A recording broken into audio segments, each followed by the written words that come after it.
Hey everyone, today I want to dive deep into a powerful verse from 2 Timothy that speaks directly to our hearts and our spiritual journey.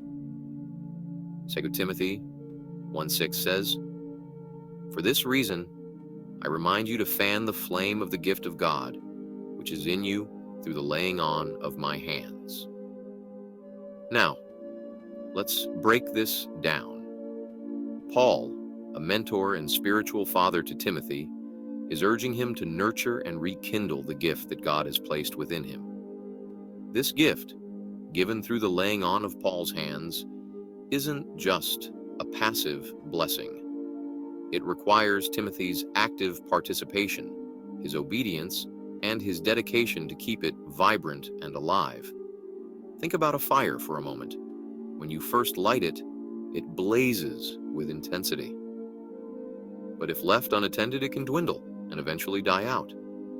Paul's words are a reminder to us all that the gifts and callings God has placed within us need tending, just like that fire.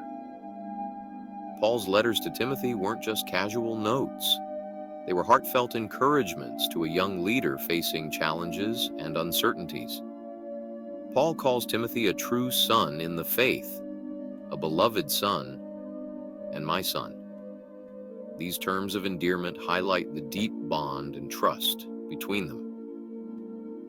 It's a reminder that the journey of faith is often walked together, with mentors, friends, and spiritual family by our side.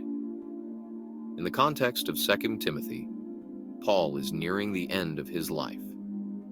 His words carry the weight of urgency and deep love. He wants Timothy to fully embrace and steward the gift of God, to lead with courage and faith.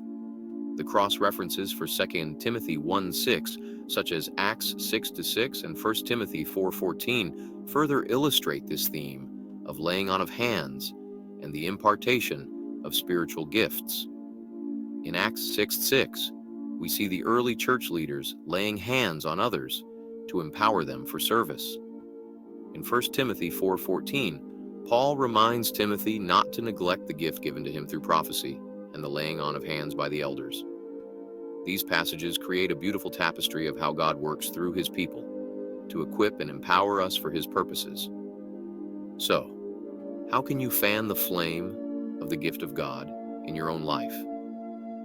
Start by spending time in prayer, seeking God's guidance and strength.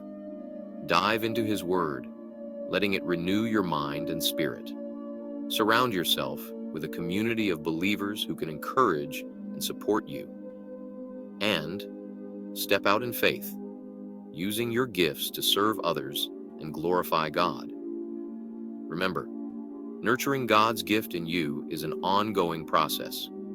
It requires intentionality and a heart open to his leading. So, let's take Paul's words to heart and fan the flame, keeping the fire of God's gift burning brightly in our lives. Thanks for watching, and may God bless you as you nurture the gifts he has placed within you. Until next time.